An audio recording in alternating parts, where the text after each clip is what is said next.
President Zelensky said Ukraine has manufactured nearly 10,000 guided missiles since the beginning of the year. Iran parades its new air defense system amid tensions with Israel. People evacuated due to the Israel-Hamas conflict overcome bombs and bullets to find their homes. Fighting between the Myanmar army and rebels broke out again on the Thai border. Mr. Zelensky said Russia has launched nearly 10,000 missiles and guided bombs into Ukraine in the past few months, calling on NATO to provide more Patriot systems. "I will get straight to the point, which is that we need at least 7 more Patriot air defense complexes or similar systems. They can protect many lives and really change the situation," President of Ukraine Volodymyr Zelensky said in a televised speech at the NATO-Ukraine Council meeting on April 19. President Zelensky said Russia has deployed nearly 1,200 missiles of all types, more than 8,500 guided glide bombs and 1,500 suicide drones, UAVs, to attack Ukraine since the beginning of the year. He described the current level of aid to Ukraine as very limited, mentioning that Israel was not alone in its efforts to block Iran's airstrike with more than 300 missiles and UAVs on the night of April 13. "It is necessary to stop Russian President Vladimir Putin and restore safety in our skies. It depends entirely on your choice, you will decide whether we are truly allies or not," Mr. Zelensky added. The NATO-Ukraine Council meeting was held behind closed doors, but the Office of the President of Ukraine announced the content of Mr. Zelensky's speech. After the event, NATO Secretary-General Jens Stoltenberg announced that alliance member countries had agreed to provide additional air defense system aid to Ukraine. "In addition to Patriot missiles, we can provide a number of other complexes such as France's SAMP/T. Countries that do not have weapons available have pledged to provide financial aid to buy weapons for Ukraine," he said. However, NATO officials did not say whether defense ministers from member countries had made firm commitments during the meeting or not.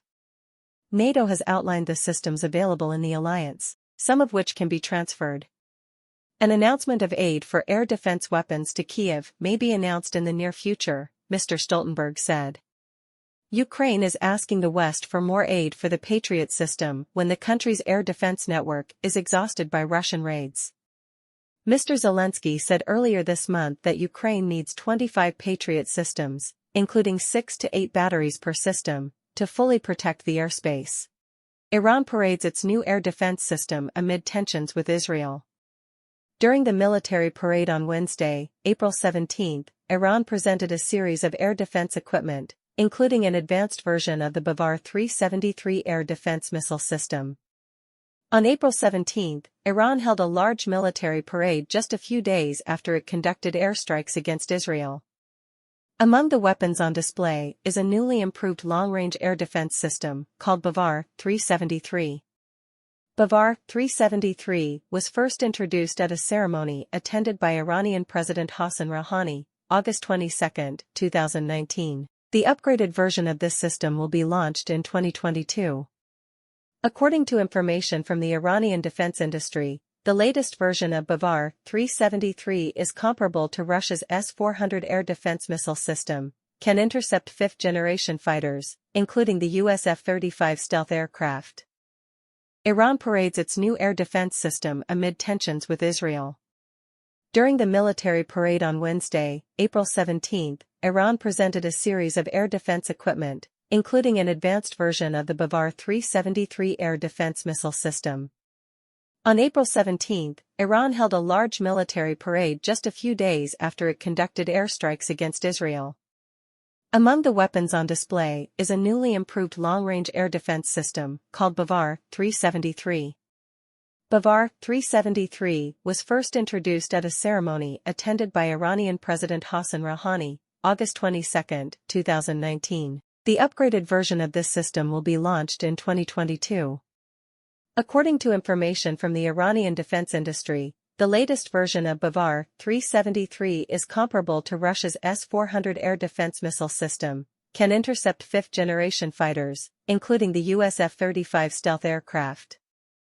Thousands of Gazans, including women, children, and the elderly, tried to return to their homes in the north of the Strip, fearing they might be hit by Israeli artillery. Video captured by CNN shows a stream of people walking on the coastal road in El Rashid. They loaded their belongings on bicycles, donkey carts, and pickup trucks. Despite the fear of bombs, many people still smiled and even took pictures. "I will go to Gaza City. Enough. We need to return to our homes and lands. We are tired of being evacuated. We heard people say we could go back, but no officials told us," said Ms. Mad El Akad, a resident of Gaza. Videos that began circulating online on the morning of April 14 showed that since the Israel-Hamas conflict broke out, this was the first time a large number of Gazans had gone north to the strip of land. Several people told CNN they heard reports that Israeli forces were allowing women and children to return to northern Gaza. Some people also said their relatives were allowed to return to the north of the strip. In CNN's video, an elderly woman named Muhammad carries a heavy bag on her head and 2 other bags in her arms, walking on her way home in northern Gaza. She cried and prayed for grace to protect her and those accompanying her. "I don't know any information about my house. It's our house and land. The Israelis drove us away and humiliated us," she said. "We are tired. We had to evacuate for 191 days," said Ms. Malik Abu Nada, a woman living in Jabalia, northern Gaza. Many of them have recently lived temporarily in the city of Rafah, southern Gaza. Israeli Prime Minister Benjamin Netanyahu said he was planning to attack the city. A boy named Omar al-Dadu carried a bag of flour on his shoulder, held his younger brother's hand and sobbed as he walked. "I'm going home. I've been evacuated for the past 6 months. We had to live in tents because our house was attacked. I'm not afraid.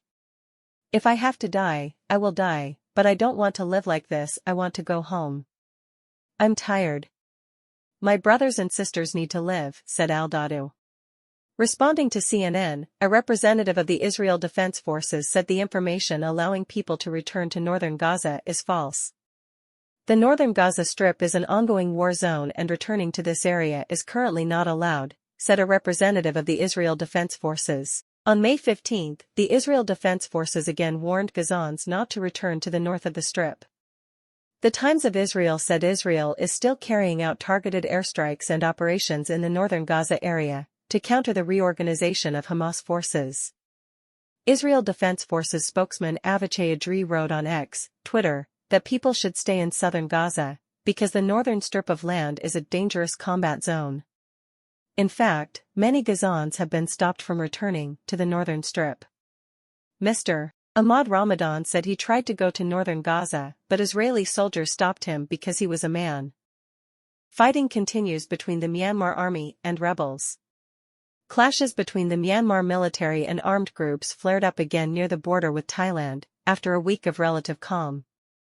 Padosa Tane, spokesman for the Karen National Union, KNU, rebel force, said on April 20 that the group was fighting with Myanmar government troops in the town of Mayawati, bordering Thailand. A Thai military unit stationed at the border between the two countries said on the same day that a force was attacking Myanmar soldiers hiding under the Friendship Bridge, connecting Mayawati with the Thai town of Mae Sot, but did not mention the name of the group. Armed fighting is ongoing and no losses have been reported, Thailand's Rajama Task Force wrote on Facebook. This force said Myanmar soldiers were attacked by the enemy using drones. The bridge has been closed and Thai soldiers are on high alert. According to Thailand's NBT television station, rebels used 40mm machine guns and used drones to drop 20 explosives targeting a force of about 200 Myanmar soldiers. A local driver said fighting was taking place on the outskirts of Mayawati town. Some Thai media reported that about 200 Myanmar people had crossed the border to find temporary refuge in the country. Thai Prime Minister Srettha Thavisin announced that Bangkok is closely monitoring the situation and is ready to provide humanitarian aid if necessary. "I do not want any such clash to affect Thailand's territorial integrity. We are ready to protect the border and the safety of our people," Mr. Thavisin emphasized. The Thai Prime Minister did not mention information about Myanmar refugees crossing the border.